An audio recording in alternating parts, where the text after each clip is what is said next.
ஆண்டவராய் இயேசு கிறிஸ்துவின் நாமத்தினாலே இந்த நாளிலே உங்களுக்கு வாழ்த்துக்களை தெரிவித்துக் கொள்கிறேன். எப்படி இருக்கீங்க? சந்தோஷமா இருக்கீங்களா? உங்களை சந்திக்கிறதுல மிகுந்த மகிழ்ச்சி அடைகிறேன். பிறந்த நாளை திரும்ப நாளை கொண்டாடுகிற பிள்ளைகளை இயேசுவின் நாமத்தில் நான் ஆசீர்வதிக்கிறேன். இந்த நாளிலும் நம்முடைய வாழ்க்கையில அநேக காரியங்களை நாம் உடைக்கப்பட்டவர்களாய், எல்லாராலும் தள்ளப்பட்டவர்களாய் காணப்படுகிறோம். இந்த நாட்களில் அநேக காரியங்களில் உடைந்து போனவர்களாய், சோர்ந்து போனவர்களாய், ஆண்டவர் மட்டும்தான் எனக்கு துணை, அவர் மட்டும்தான் எனக்கு தஞ்சம், அவரே எனக்கு உதவி செய்கிறவர் என்று சொல்லி நம்ம அவரையே இறுக பற்றி பிடித்து கொள்கிறவர்களாய் இருக்கிறோம் இல்லையா?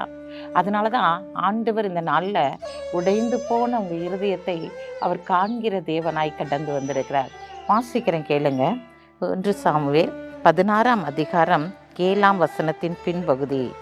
மனுஷன் முகத்தை பார்ப்பான், கர்த்தரோ இருதயத்தை பார்க்கிறார் என்றார். இந்த நாளில் பார்க்கிறோம், அவர் முகத்தை பார்க்கிறவர் அல்ல, இருதயத்தை பார்க்கிற தேவனாய் இருக்கிறார்.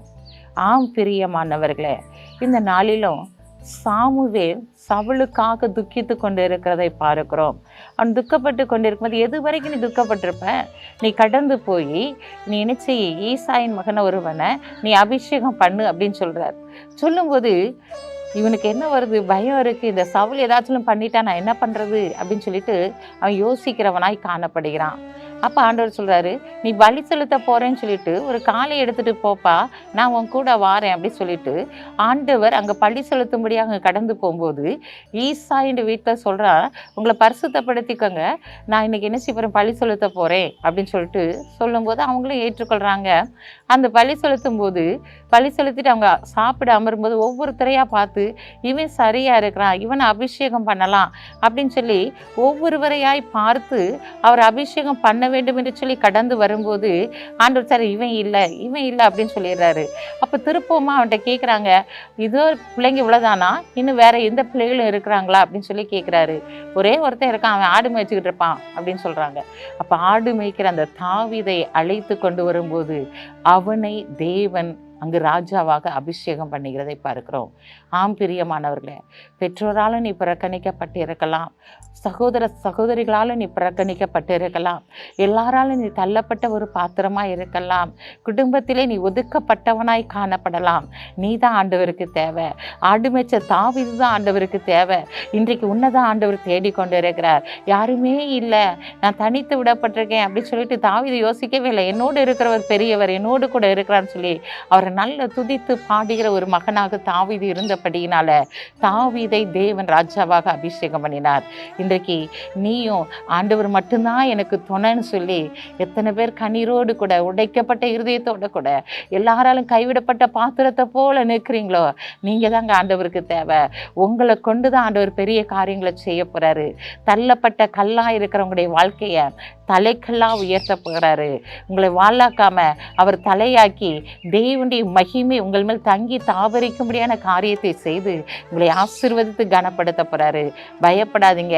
தாவீதோடு இருந்த தேவன் இன்றைக்கு உன்னோடு கூட இருக்கிறார். உன் பிள்ளைகளுக்காக நீ கண்ணீர் வெடித்து கொண்டு இருக்கலாம், உன் கணவனுக்காக நீ கண்ணீர் வெடித்து கொண்டு இருக்கலாம். இந்த நாளிலே எல்லாராலும் ஒதுக்கப்பட்டு நிந்திக்கப்பட்ட நிலைமையில நீ காணப்படலாம். ஆண்டவர் இன்றைக்கு சொல்றாரு, உன் இருதயம் உடைக்கப்பட்டு இருக்கிறதை நான் காண்கிற தேவனாய் இருக்கிறபடியினாலே இந்த நாளிலே நான் உன்னை உயர்த்தும்படியாய் கடந்து வந்திருக்கிறேன். உன் இருதயத்தை நான் ஆராய்ந்து அறிகிற தேவனாய் இருக்கிறபடியினாலே உன்னை மகிமையில பிரவேசிக்கும்படியான காரியங்களை செய்து நான் அநேகர் மத்தியில் உன் தலையை நான் உயர்த்த போகிறேன், உன்னை தலை நிமிர பண்ண போகிறேன் என்று சொல்லுகிறவர் உன் அருகிலே கடந்து வந்திருக்கிறார். பயப்படாதீங்க. கண்களை மூடி ஜெபிப்போம். அன்புள்ள ஆண்டவரே, இந்த நாளில தலை நிமிர பண்ணுகிறவர் நீர் கடந்து வந்திருக்கிறீரப்பா. தாவீது ஆடு மேய்த்தாலும் அவனோடு கூட நீர் இடைப்பட்டீரையா, அவனோடு கூட நீர் பேசி நீர் ஆண்டவரே, இன்றைக்கும் ஆண்டவரே தள்ளப்பட்ட கல்லா இருக்கிறவங்களுடைய பிள்ளைகளோட நீர் பேசிக்கொண்டு இருக்கீங்கப்பா. தனித்து விடப்பட்டுல ஆண்டவரே, தனிமையில் ஆண்டவரே அழுது புலம்புகிற ஆண்டவரே, படுக்கையில் அழுது கொண்டு இருக்கிறவங்களுடைய பிள்ளைகளை நீர் கண்ணோக்கி பார்க்கிறீரையா.